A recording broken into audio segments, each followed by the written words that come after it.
Hello, welcome to this very special edition of the Pace Report. I'm Brian Pace, reporting live here at the famous Birdland Jazz Club here in New York City.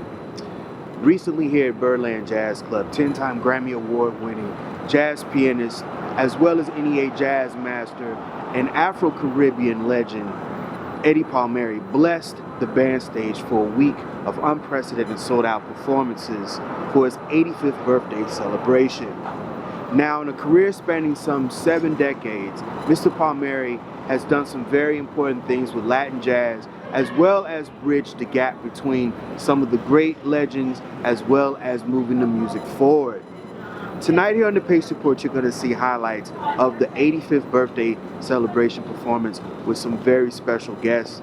But we also sat down and had a chance to sit down and break bread to reflect on his 85 years as a pianist, what he expects the next generation of musicians who play this music moving forward, as well as reflect on 2 of his very dear friends who passed away last year, the great McCoy Tyner as well as Chick Corea. So sit back, relax, and enjoy highlights of Mr. Eddie Palmieri's 85th birthday celebration live here at Birdland, here on the Pace Report, here in New York City.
Happy 85th birthday, buddy. Thank you, there, Brian. You know, this world has changed, and you've seen a lot of change. How do you keep going at 85, playing through all this chaos? Well, I like to put it into a real simple answer, but very profound. Pablo Casals, he was known as the greatest cellist in the world, okay? And they came to ask him in an interview, Maestro, why is it that you are acclaimed the greatest cellist in the world, and at 92 you're still practicing? Why are you still practicing? And he said, I hear progress. And that's what's happened to me. I got the septet is incredible musicians. You know, the best I've ever had, the young, great musicians, great students of music. So they're giving me a stimuli, you know, and that comes every night. We come to play, and it's a family, which is, I'm just so honored that I have that at this stage of my career. It's the most amazing septet. Plus I have the orchestra, which is the Afro-Caribbean orchestra with singer, about 13 pieces with Herman Olivera, La Voz del Caribe. So I'm just a happy camper, and a happy camper at 35. You know, Eddie, your wife, God rest her soul, Iraida. She told you something about 20, 25 years ago that the direction of the music was changing, especially Latin jazz. No, she told me, you know, your genre is changing. The music and the structures that you play are not being comprehended, you know. Everything is changing on the fly. So I recommend for you to concentrate, if you can do it, Latin jazz. And that's when Brian Lynch and I got together, Donald Harrison, and Conrad Erwick, and we did Palmas, you know, in 90-something or other. And after we did Palmas, we did Arete, and then Vortex. We did 3 Latin jazz albums with those 3 great geniuses. And it was my wife who sent me there. And after that, I did about 2,000 concerts in Europe. We've done 5 continents already. Wow. I've been all over the world, you know. And it was her. She started me off. She traveled with me first. Nobody wanted to handle me. They said I was unmanageable. So she came, and the first gig we did was in Algiers. Wow. You know, and then we went to Europe. We went to Israel.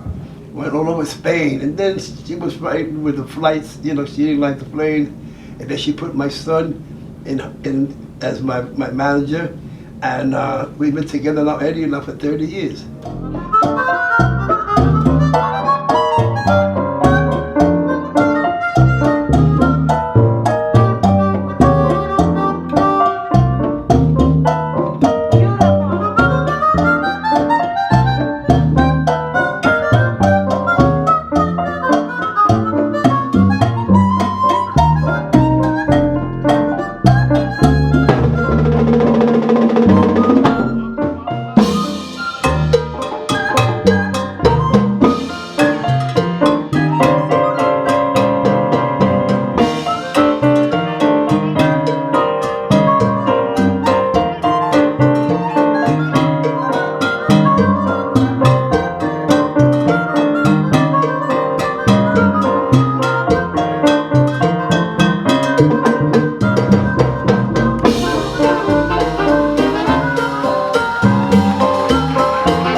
La Perfecta Orchestra. Oh yeah. The 50s, late 50s, 60s. The greatest octet ever on the stage. In we changed everything, that man. Right, right. You had a dynamic trombone of Barry Rogers. Jose Rodriguez. Yeah, from Brazil.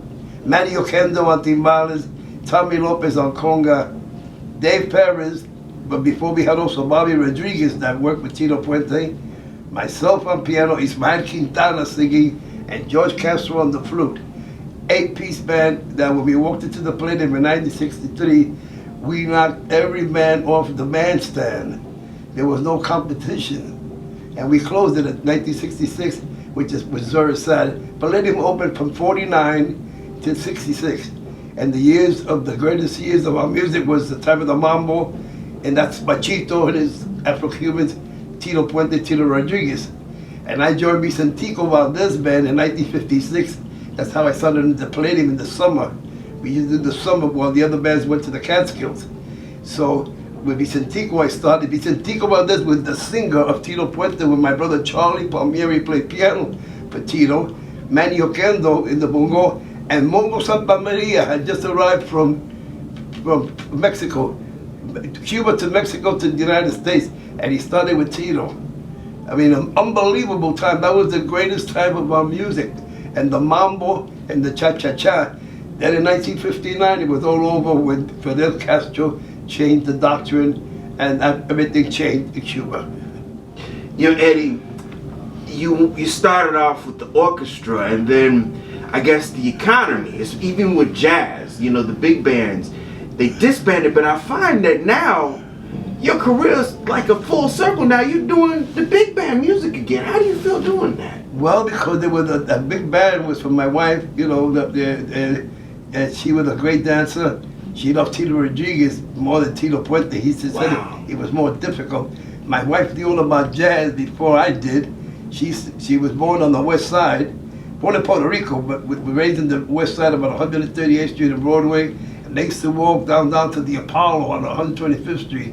And she saw, from her favorite was Sarah Vaughan, the Billy Eckstein, you know, orchestra, all that she saw. And when we met, I had no idea of anything that she was talking about, really. Wow. Because I was into just the Latin music with Tito Puente, Machino, and Tito Rodriguez. So my wife was such a stimuli.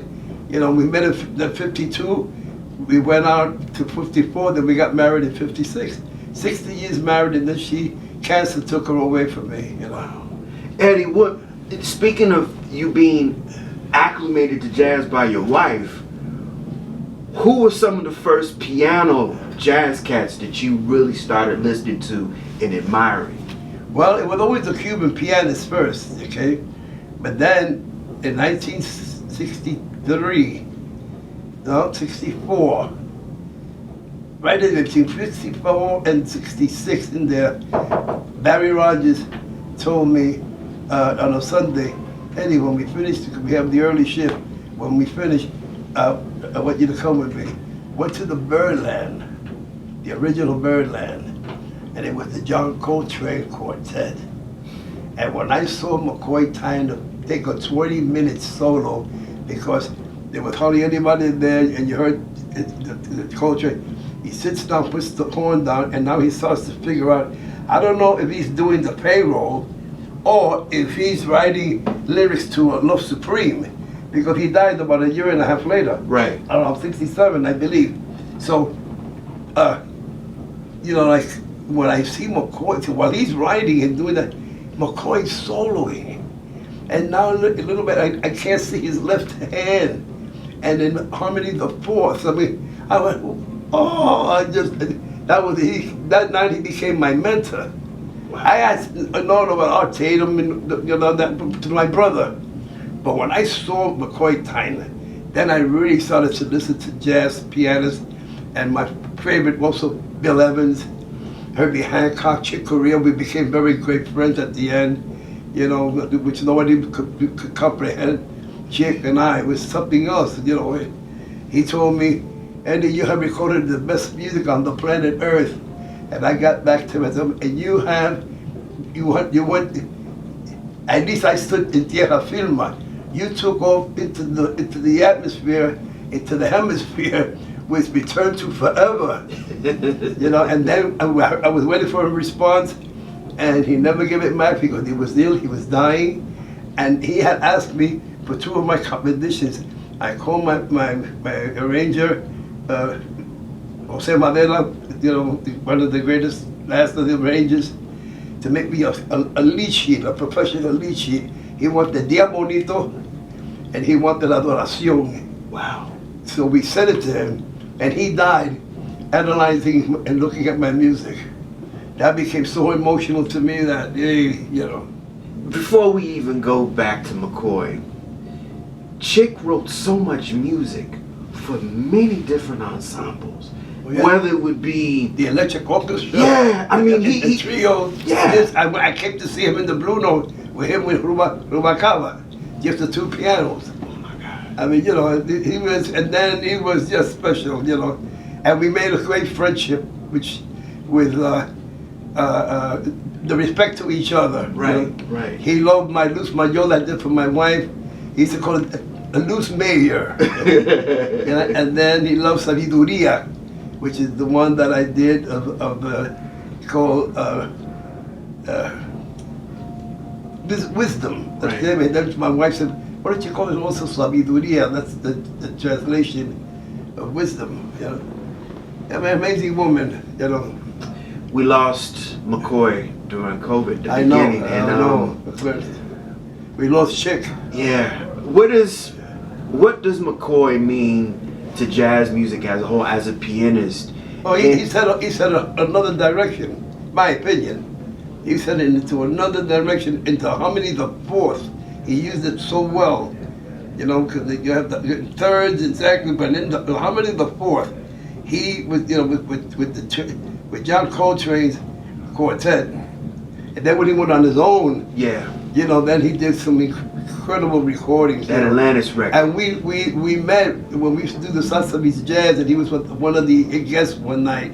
And like I met Dr. Billy Taylor, which was another great pianist, and a lecturer. You know, he knew about what was going on and the racism that existed when we had to do the cabaret card. You have to go to the police station. You know, there was too many blacks and there was too many Latinos playing in Manhattan, and that wasn't allowed. Right. They were all supper clubs then.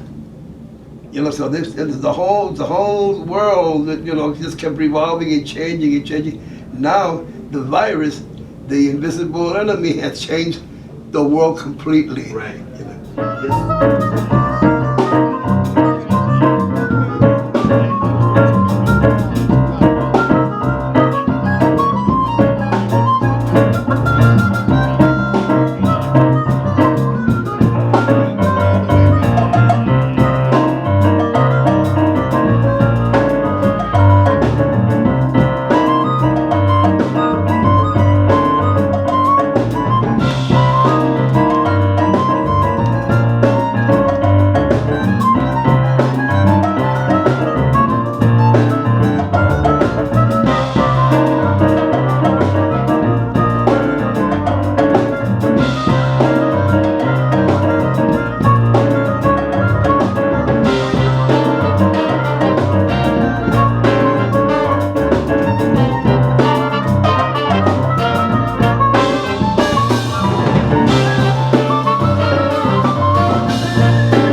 Overdrive Volume 2 is coming out, I hear. Well, And, we're working on the structures and certain gentlemen and musicians that are very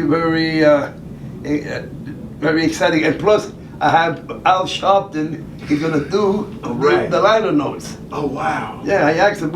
I give him. Cause we meet at the Macandoodle's cigar place. You know. Right. He smokes cigars, and I go there. I was made a member by a friend, and when I see him, hey, Bradford, so I gave him the CD of Harlem River Drive, the original, and he loved it. And I said, I would, if I'm doing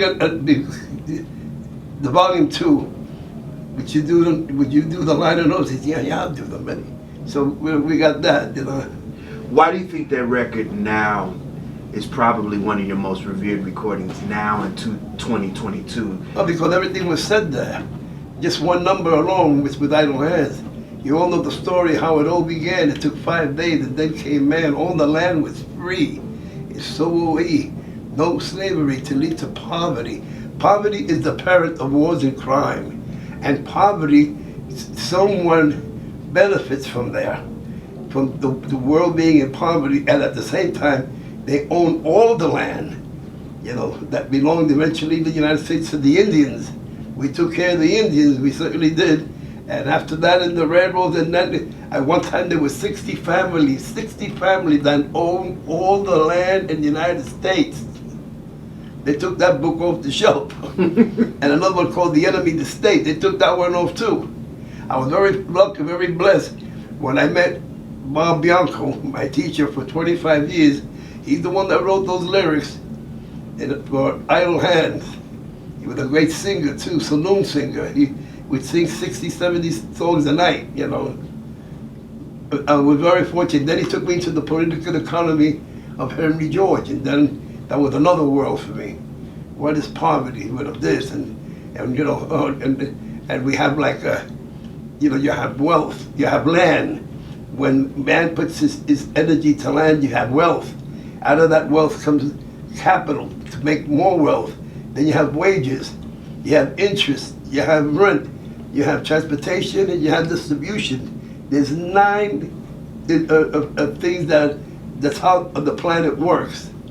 The whole operation from A to Z, and I've changed my life. I don't need to read, and my guarantee was never to read the newspaper again. I don't need to read the newspaper. It's different names and different, but it's always the same. It's either a killing, it's either a stabbing, it's either a robbery, the wars here, wars there. I mean, the world, we're the most vicious animals in the world. At 85 years young, what is it that you want the next generation of piano players and people that play Latin jazz, what is it that you want the next generation to understand and carry moving forward?